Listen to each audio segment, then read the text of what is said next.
Since we are all eating lunch, this is going to be a much more conversational thing. And you might think that that's not exactly what you were thinking about, but there's a reason for that. We're going to talk about the board's role in fundraising, and we're going to talk about the fact that some of that involves going out to speak to people. One of the things that you're going to have to do, and when I train boards how to fundraise and how to do major gifts work, I always tell them we have to do it over lunch, because you have to be able to talk about what you're doing with food in front of you, or maybe with food in your mouth. So it might be uncomfortable, but we're going to do a little bit of that. So I am Krystine Sipple. I am a nonprofit consultant here in Chester County. I also do a lot of work in Delaware. So I split my time between 2 homes and 2 different communities. Right now I'm doing a lot of work in southern Chester County, so I'm in Oxford quite a few days of the week. I have been a nonprofit consultant for the Chester County Community Foundation for quite a number of years, and I really enjoy doing these. And what I'm really enjoying about today is I'm seeing many new faces. It's not the same people who are coming to this over and over again. It's new faces, which I'm hoping means new board members. That nonprofits are sending people to this so that they are learning more about what you're supposed to be doing as a board member. So, the board's real role in fundraising. This is where I'm going to get you to talk. And this is where I understand that there's food in your mouths, but I want you to tell me what you think the board's real role in fundraising is. Dolly. Yes, I have food in my mouth. Yep. The board has the fiduciary responsibility to help raise funds for the organization. Yes, the board needs to help, the fiduciary responsibility to help raise funds for the organization. Sure. Yes? Oh, me? Yep. Oh, I didn't know you were going. I'll probably go a little bit further around, but we'll do it this way to start.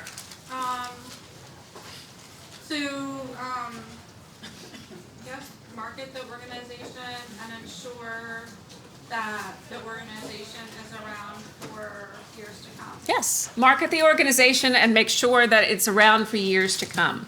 All right, so we'll start this way now. Go ahead. The real role of the board in fundraising. Connections and opportunities. Connections and opportunities, okay? Nicole. Trying to say something different. It doesn't matter. Actually provide some funds, be part of the giving funds. Yes, provide some funds. So personally provide funds, correct. Okay, go back. Yep. I had something in my head about that. I always encourage them to be ambassadors. Yes. They don't necessarily have to ask people for money, they can refer them to the CEO or to me. And just, invite them in and let them see what the organization is doing. Okay, to be ambassadors, to invite them in and let them see what the organization is doing. So you made a good point, and I'm going to put a pin in that for a second. How many of you have staff at your board, at your organizations? How many of you do not? Okay. So one of the things that you said was you encourage the board members to be ambassadors. They don't necessarily have to ask for the money. That is absolutely true when you have a staff person. It's not necessarily true if you're still a board with no staff. So, but it can be a very good partnership between board and staff. If the board is out telling the story, and the staff person can come in and actually make the ask. Because that seems to be the scary part for people, right? Board's real role in fundraising. I think one of the pieces is good communication, and the board needs to be sufficiently involved with meetings and with communicating with staff, assuming they have them, to be able to communicate what the organization is currently doing and what it currently needs. Okay, be able to communicate what the organization is currently doing and what the organization currently needs. That is absolutely important. You can tell a great story about what the organization does, but if you're not up to date in terms of what they're doing and what they need, that's a problem, and you need to be able to do that. What's the board's real role in fundraising? Helping the president. Helping Krystine. Okay. Yes. Making sure you have a consistent story that all members of your organization can tell when you're looking to go fundraise to potential funders. Absolutely. So the last session that I was in was about storytelling.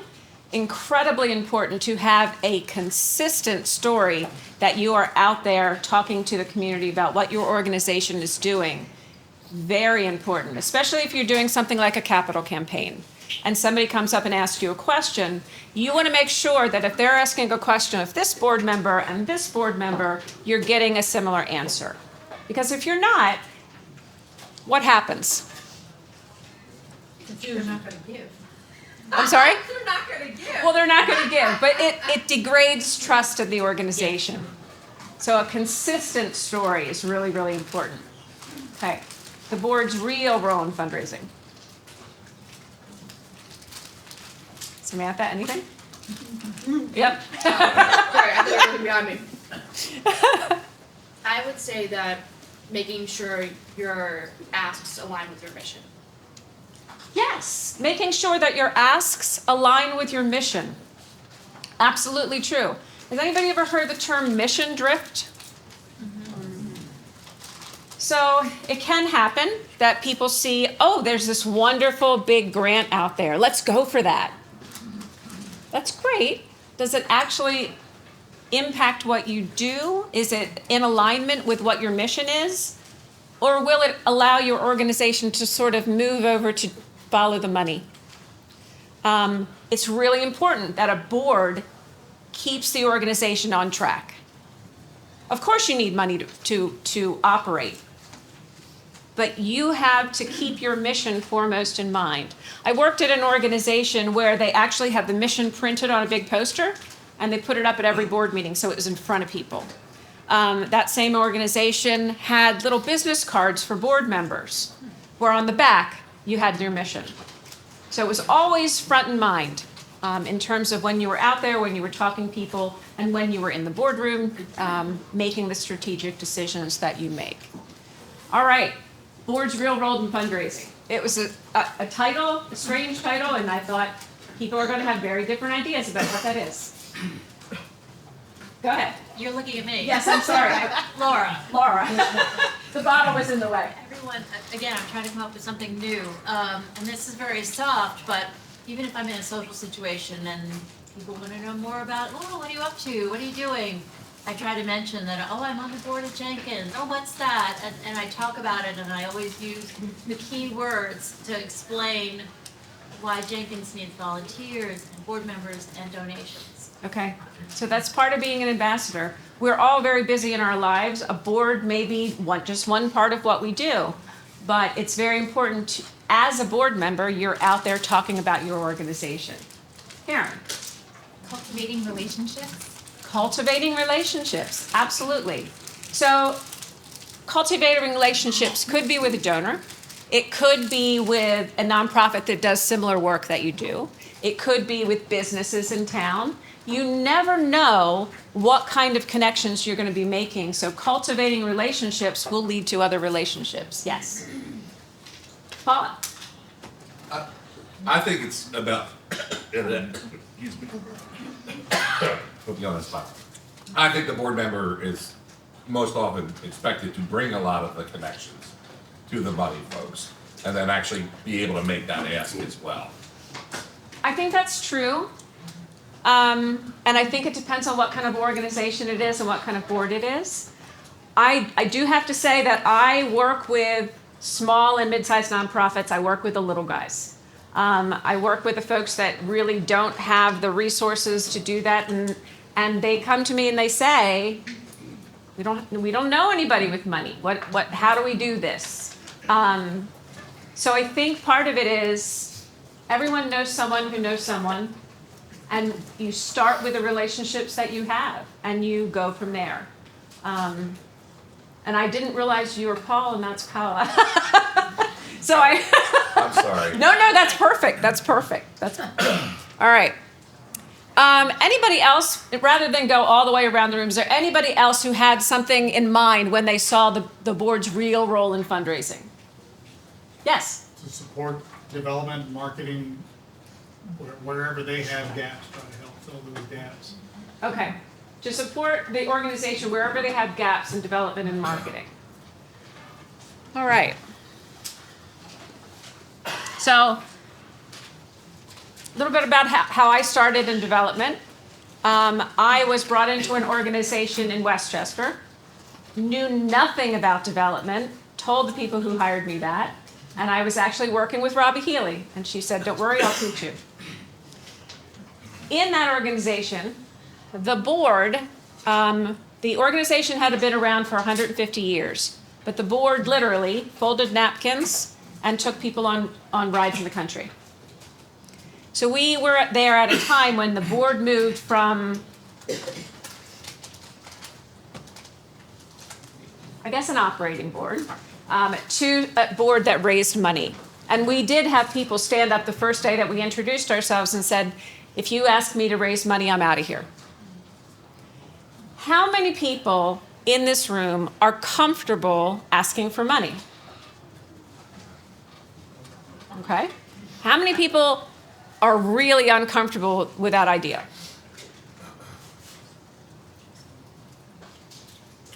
How many people, when you see the word development, that's immediately what you think of? Somebody's going to ask me to ask for money. Okay. When I was in college years and years and years ago, I went to school to be a teacher. Never ended up teaching. Ended up working at a nonprofit. But in the summers, there wasn't anything to do. So I was the college photographer, and I was taking pictures all throughout the year of events that the college had. In the summers, nothing to do. They sent me next door to the development office and had me helping with mailings and doing different things. And I remember thinking, I could never be a money grubber. Oh, no.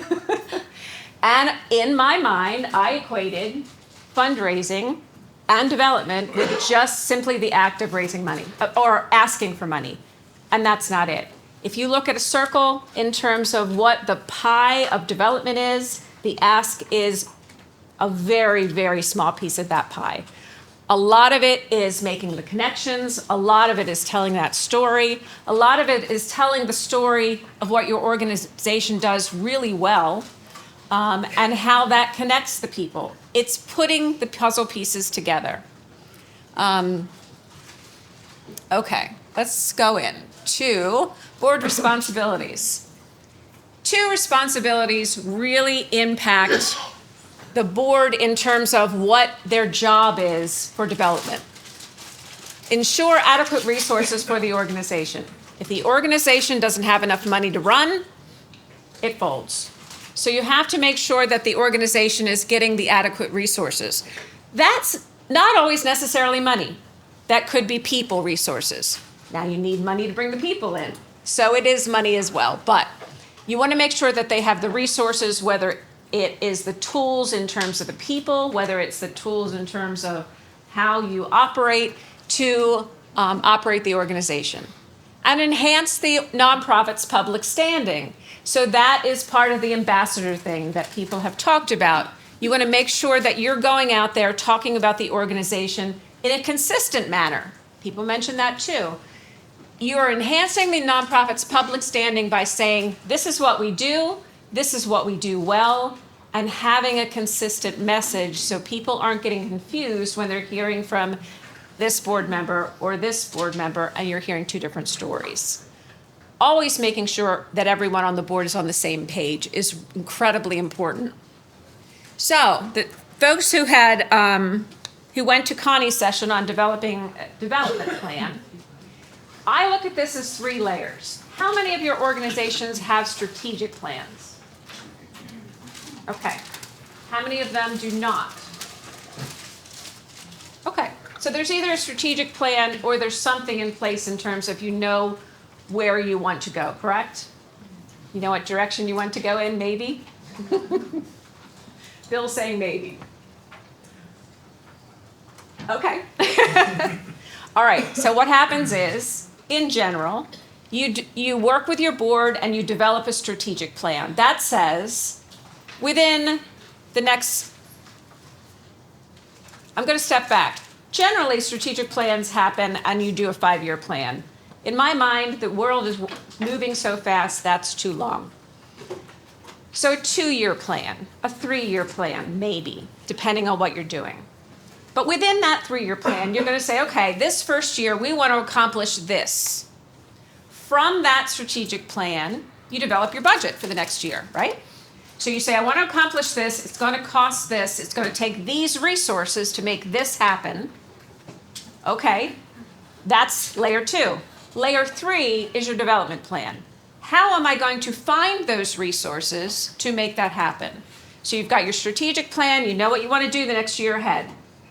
You've got your budget that says, okay, we think we're going to be able to get this much money to get going what we want to get done next year. The development plan is, where's that money coming from? How many of your organizations operate completely on philanthropy? Okay. Does anybody have fees for service? So if you're a theater, you might have ticket sales, things like that. Okay. But a lot of you, I'm assuming, have organizations where you absolutely have to raise every dollar that you're using. Okay? That can be really difficult because that means every year you have to figure it out. And there are grants. Let's say you're a two-year organization. You've only been in existence for 2 years. You might not be eligible for a lot of the grants that are out there yet. There's that piece. If you have government funding, that's great, but that changes every couple years as well in terms of the buckets don't change. How you access them might, depending on who's in office. So what's really good about nonprofits is you have the one funding source that a for-profit does not, is that you can ask the public for money. In that, your nonprofit is, you're operating within the public trust. They are trusting you, saying, you will do what you say with my money. So you have to be good stewards of the money as well. So, fundraising plan. How do you put that together? One of the things that you do first is a fundraising self-assessment. So you look at what your organization is doing. Do I have the tools to go out and raise that money? How many of you does your organization have a CRM? Do you have a fundraising software? Okay, or some way that you're tracking funding, okay? I've worked with organizations where that's simply still in Access or it's on an Excel spreadsheet, and that's okay. Here's what I will tell you. That is incredibly, incredibly important for you to get some sort of system, because then that becomes your institutional memory. It doesn't matter who's in your seat. It doesn't matter who is the staff on this organization. It doesn't matter who is on the board. You have the institutional memory of your donors, could be of your constituents as well, but especially of your donors. So say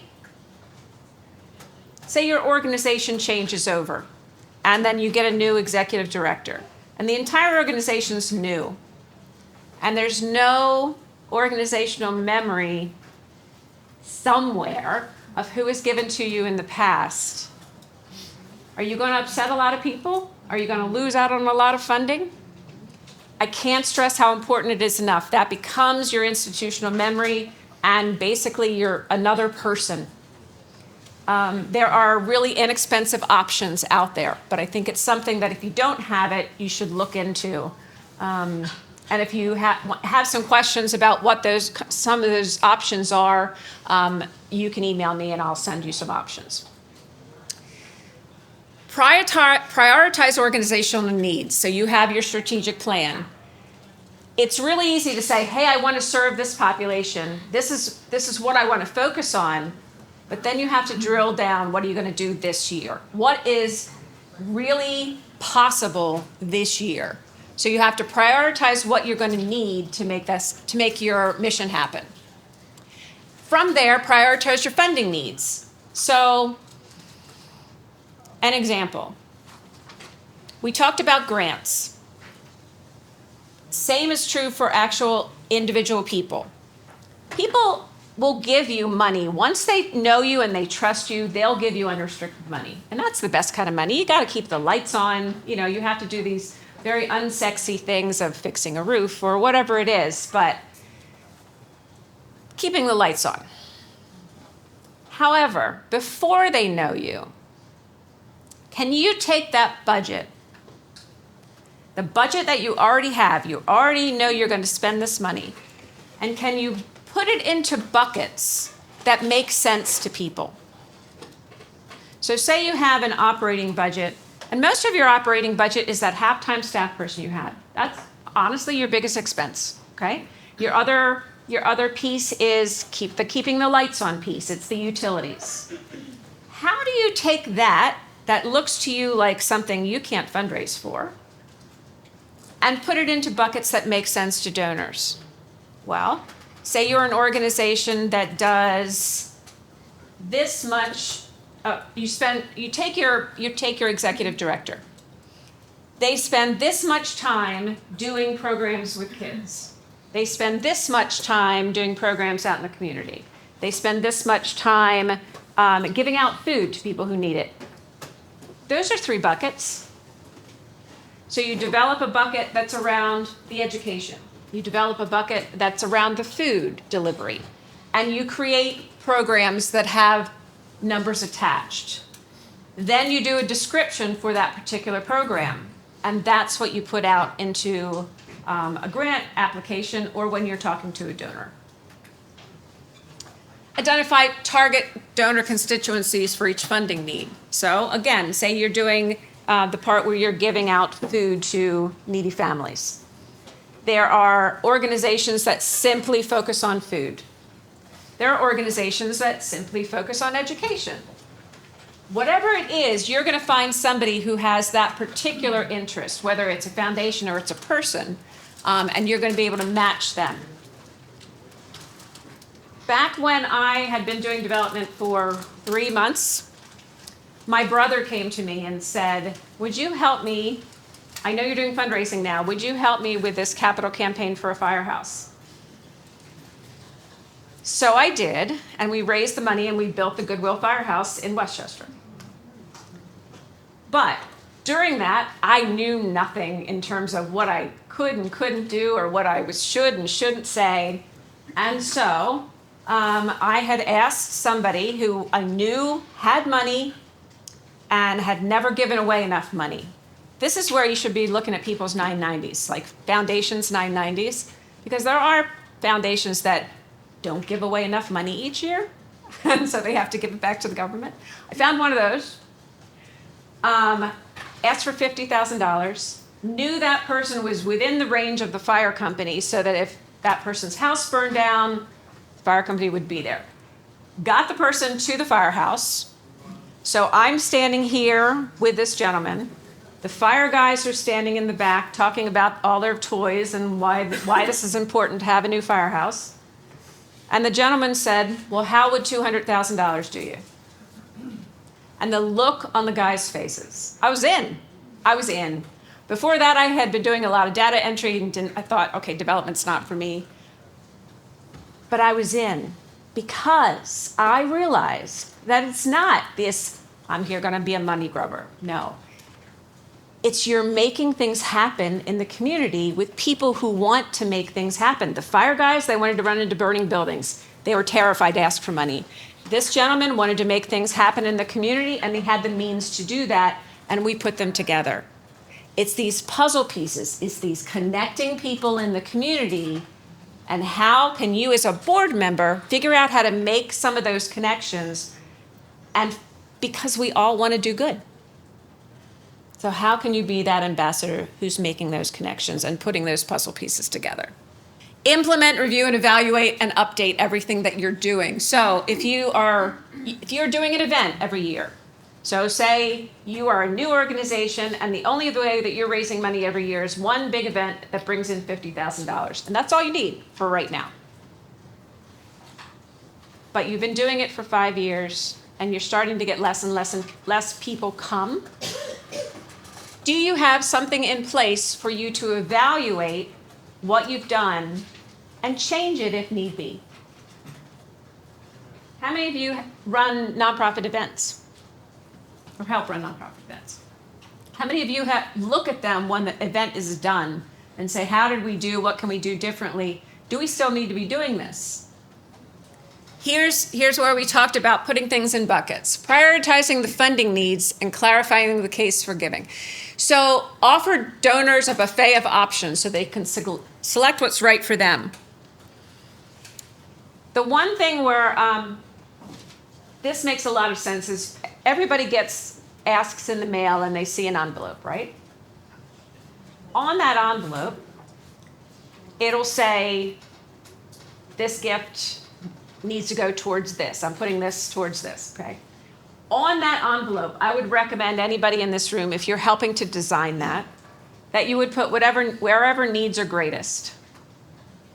You can put there's 2 buckets that you figured out, whatever those things are that you do, and then at the bottom put wherever needs are greatest. That is your unrestricted money. That's your keeping the lights on money. But you want to be able to give people choices. I would say that all of those choices should be something that's already in your budget. People are going to come to you. You're going to have these unexpected gifts that come to you where somebody wants you to do something. You should have something called a gift acceptance policy. So say you're an organization that delivers food to people. So it's a small food bank. And somebody comes and wants to give you a truck. That might be a yes for your organization because that would help you with your mission. But say you're an organization that, I don't know, give me an example, where a truck might not be so useful. A library, okay. Say you're a library.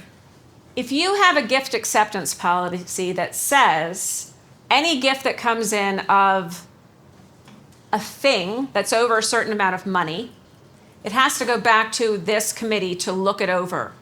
You then develop a way to say no gracefully, because it might not be something that fits with your mission. Yes? Or you sell the truck. Or you sell the truck. Now that's a conversation that you'd have to have with the donor. If the donor's willing to give you this, you say to them, this really isn't something that fits with what we do. I don't think we'd be able to use it. How would you feel if we sold the truck and used the funding towards our mission? Absolutely. Okay?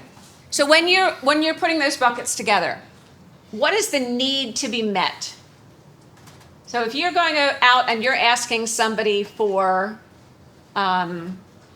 say somebody needs a new building. Anybody doing a campaign for a new building? Yes? What do you do, Bill? An expansion or extension of the museum. Okay, an expansion or extension on a museum. Excellent. So, if you're going to come to me and you're going to ask me for funding for that museum, what is the need? Why do you need to expand? Space isn't sufficient at present, and storage for the collection isn't up to stuff. Okay. I'm going to play devil's advocate.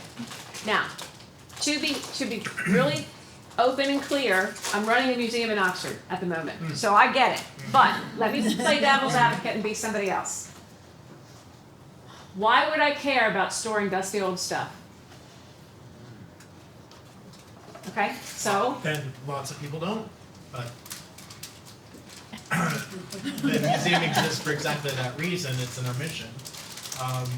And presenting that and preserving it for scholars and the public. Okay. So that's kind of why we exist. So Okay. we need to care for it better. Yes. Can I, to free up space so you can put more items on display and to retain preserve these artifacts for future generations. Agreed. And you Okay. probably rotate We do. exhibits. And rotate exhibits, right? And also to be able to tell stories. Did anybody go to the storytelling workshop during the last one? Yeah. Okay. Excellent, excellent, excellent. Because everything that you're doing is storytelling. Everything. A museum, most especially.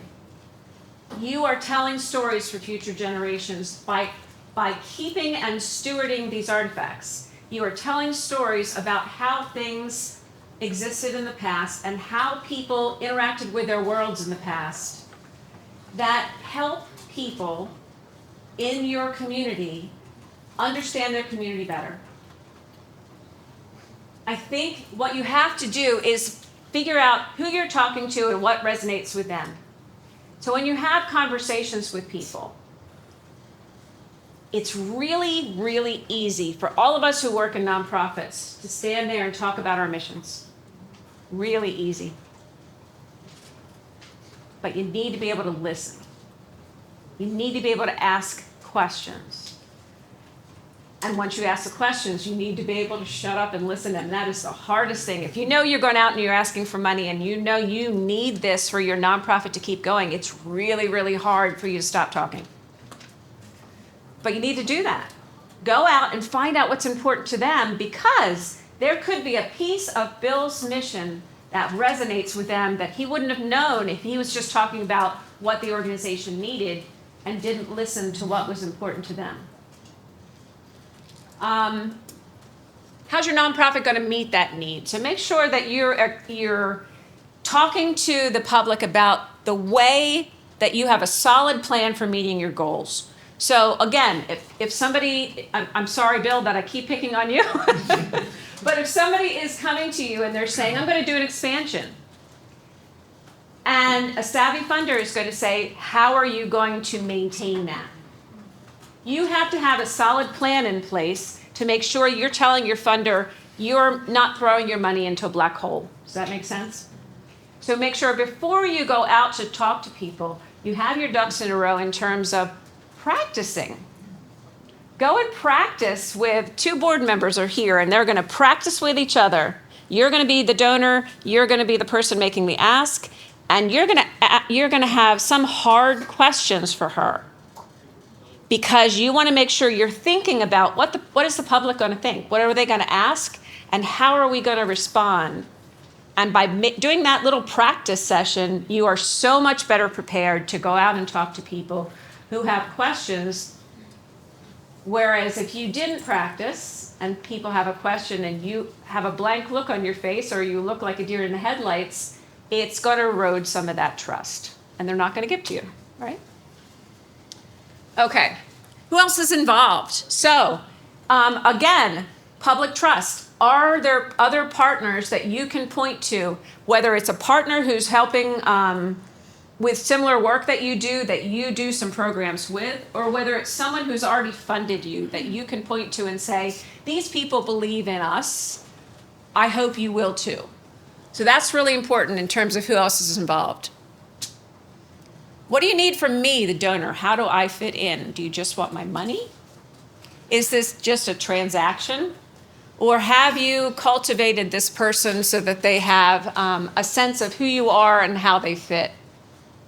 How can they be meaningfully involved? Can they participate in the organization at all? How many of you have volunteer programs?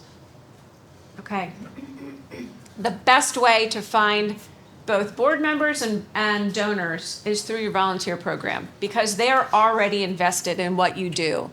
And they have some meaningful involvement and participation in your organization. Also, recognition or anonymity. Do you allow donors to give you anonymous gifts, and do you honor that?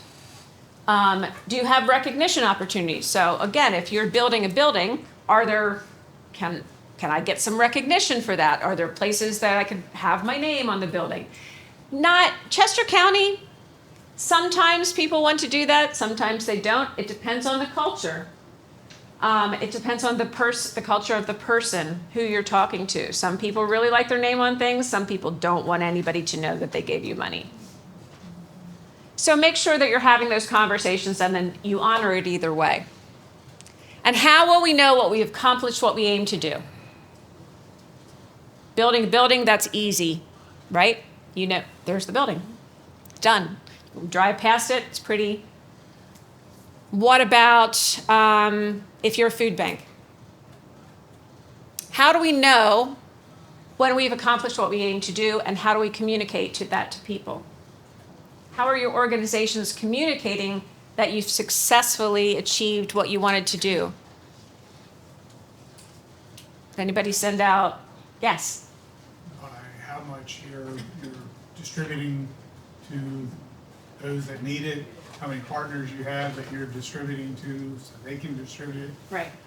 What percentage of the population is food insecure? Yes. So there are some really good resources in Chester County in terms of finding statistics. People respond really well to statistics and stories. And depending on what kind of person you are, you're going to respond more to one or the other. So have them both. Have statistics, have stories. How many people did we serve this year? What did we do? What kind of impact was it? Can we gather short snippets of stories from some of the people that we have impacted that we can use as we go out and we talk to people? Identifying your target markets. Okay, so in terms of raising money as a nonprofit, I know a lot of boards who say, let's just hire a grant writer and we'll have that grant writer sit in the cave and write a lot of grants, and that's how we'll have the money, and then we'll have this big gala, and that'll bring the money in too. Galas or whatever kind of fundraising event, as anybody who has been involved in putting one on knows, are really time intensive and not a lot of return on your money. Now, do they raise awareness? Absolutely. Are they necessary for that? Absolutely. Some of my best donors, board members, volunteers have come from event committees. They have gotten really involved in this one thing that they wanted to do, that they love doing, that, you know, peripherally helped the organization in their mind. And then they got sucked into the mission and really loved what we do. And so events are important, but please don't base your budgets on them. If you look at this donor pyramid, which is really hard to see, but I know it's in your books, you've got mailing list opt-in at the bottom. So do a lot of you still send out mailings at the end of the year? Some organizations have stopped and they're starting to do email. I would honestly recommend you do both, because there are a lot of people who collect those envelopes at the end of the year, and that's when they do their giving. It's still really important. Event support, an annual gift, a major gift, and a bequest. So there are approaches for each kind of people. You've got the social media approach, where you're going out there and you're doing a blast and you're telling everybody what you're doing. That's probably not going to be an ask. That's probably going to be, hey, come get involved in this event. That's probably going to be, hey, I'm having this wonderful exhibition, come see it. That's probably, hey, let's focus on this one volunteer and say, here I am, and this is a little video about why I'm involved. That's kind of effective as well. In-person events, email and text. If you're doing your annual appeal letters, are you having your board members, and you're probably all board members rather than staff, as board members, are you writing personal notes on those appeal letters? One of the things I've done really successfully in organizations is get those sticky notes that are about this big, that look like little letterhead. This is where you have to have your staff members provide the tools for the board members to make this happen. So the staff will do the mailing, they'll pull out a certain number of people. Doesn't have to be people that the board knows. Okay. So say 5 people, they'll have 5 letters, they'll have a packet of these sticky notes, and they'll have a script. So you give the board member the 5 letters, you have the names of who it is. You give them the sticky notes, you give them the script, and they can edit that script or not. The script is probably going to be 2 sentences. It says, I'm on the board of X nonprofit, This is really important to me. I hope you give again this year. And let me start that with, if this is the first time your board has done that, pick people who've already given. It's easier for a board to say, I hope you give again, than to ask somebody new. So pick people who have already given to your organization. But it's incredibly effective, incredibly effective. And then afterwards, January, get together and call 5 people. Say, you gave this gift, it made this difference, thank you so much. Leave a message, because people aren't going to answer the phone for somebody they don't know. But a message, it really makes a difference. All right, development plan document. How many of you have development plans? A few of you, okay. It doesn't have to be really complicated. And there are some templates that are out there that if you're interested, I could send you a template. And what you do basically, again, you have your strategic plan, you decide what you want to do that year, you have your budget, decide where that money's coming from, and then you pop those numbers into a development plan that has, okay, how many people are we going to ask and hope to, what kind of number are we going to hope to get from the annual appeal? How many people are we going to reach out to for sponsorship for this event? How many individuals are we going to speak to, and how much do we hope to get from that number of people? Put your board on there as well. Has anybody done a board goal as an organization for an annual gift? Okay.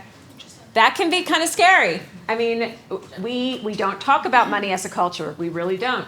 We don't talk about money as a board, except, hey, we need money as an organization. But we don't talk about our own. Even boards might give anonymous gifts to the organization. I would say to you, you should have a conversation about that and maybe make a combined board goal in terms of what you're going to raise or what you're going to help bring in as a board member. So that could be as an individual. So the board chair could be speaking to each board member saying, what do you hope to give this year? How many people do you hope to connect us with this year? And that could be an individual board development plan. As an organization, how much do we think the board as a group is going to give? And that's a number to count on. How much do we think the annual appeal is going to bring in? And that's a number to count on. How much do we think we can get in grants? And all of those buckets on down. Okay. Raising funds is not enough. Well, this is where we talked about events. Ascertain fundraising results. So you're going to be looking at your fundraising results. You're going to be looking at what worked, what didn't work. You're going to be looking at goals. So say you wanted to bring in $50,000 for your annual appeal and you're at 20. Okay, that's a big jump. And where are you going to find the rest of that? Revise and update plans. Maybe we did something differently this year and we want to make sure we tweak that for next year. But in terms of fundraising, what you want to do is move away from something that is thinking of people like ATMs. You want something that's not transactional. You want to go and say to this gentleman who is standing next to me giving money for the fire company, A, he did it because he had a young grandson who wanted to ride on the fire truck. B, he did it because we were in he was in our coverage range, and he knew if his house burned down, we'd be there. But putting that together, so he gave a gift. We then brought the fire truck to his grandson. We did things with him. We kept him involved in terms of things that were happening. He became a member. Didn't ride on the fire trucks and put out fires, but became a member. But the ultimate aim in terms of fundraising is you're looking for those people who are the matches. You are partnering a need that a person has to make things better with a need that the nonprofit has in terms of the people that they serve. Nonprofits don't have needs. The people that they serve have needs. So how are you meeting that, and how are you finding those partners who can help you make that happen? It's community building. It's storytelling, it's placemaking, it's not reaching out your hand for money. It's so much more than that. This whole process is you have organizations that make differences in the community. How do you communicate that? How do you communicate the difference that you are making? And how do you invite more people in to partner with you to help make that difference? So successful individual donor fundraising, I think, is the last slide. It is. Okay. So again, if you have a specific thing you need, say Dolly has a leaky roof. Leaky roofs, sometimes you can go to the county and get some money for that to be fixed, but sometimes not. Say it's an organization that's not like Dolly's. Dolly's has been in existence for a long time, strong leadership. Say you're a 2-year-old organization and not well known, but somebody has given you a building, which is great, but it has a leaky roof, which is not. It's gonna mess up all those wonderful archives that you have. So, how do you craft a really compelling story about this is what we do, this leaky roof is hindering us from doing what we need to do, this is the number that we need to help, this is who we have contracted to help us if we can find the funding, so we already have a plan for it, and this is how long it's going to last, et cetera, et cetera. You're going to have all the facts and all the reasoning and be able to go out and show that you have put a lot of thought into this before you go out and make the ask. So you're going to create that case for support with specific goals. We want to raise this much money to make this happen. We have already raised this much money. We're still looking for this. How many of you have ever worked with matches? A matching gift? Okay, that can be incredibly effective, especially if it's a big project. So say Dolly wants to do a roof, and the county says, I'll kick in half. Awesome, that's gonna get half a roof. That's not very helpful, but you can go out to the public and say, this is what we do. This is so exciting. We have all these things that are getting ready to happen, but we have this big problem that's keeping us from focusing on the folks that we serve. The county has agreed to do this much. We simply need to raise this much. Can you help us with this? Matches can be incredibly effective. Understanding a donor's motivations. So oftentimes when I teach fundraising, I ask people to list for me the top places that they give to that are not your faith organization, your school, if you have graduated from college, or the organization you're working for. People give for various reasons. People of faith often give because they feel led to tithe. People give to their schools because they are giving back. People give because they grew up in a family that is philanthropic and they were taught to do that. There are a lot of philanthropic families in Chester County that are called dynasties because they have funding that has been gone down through the generations and people give. But people have different motivations for giving. When you're going out to talk to somebody, not only do you need a good story in terms of why you have this need, but you need to know a little bit about this person in terms of why they give and how can you match those. The better you can be at having those initial conversations and figuring out what that person's about and what motivates them, the easier it's going to be to match the things that matter to them and to you. And then are there avenues for involvement and meaningful participation in your organization? That was a lot in a little bit of time. Do you have questions or things you want me to delve into that we didn't get to?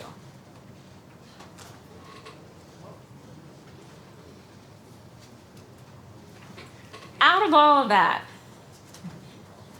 what did you get in terms of what's the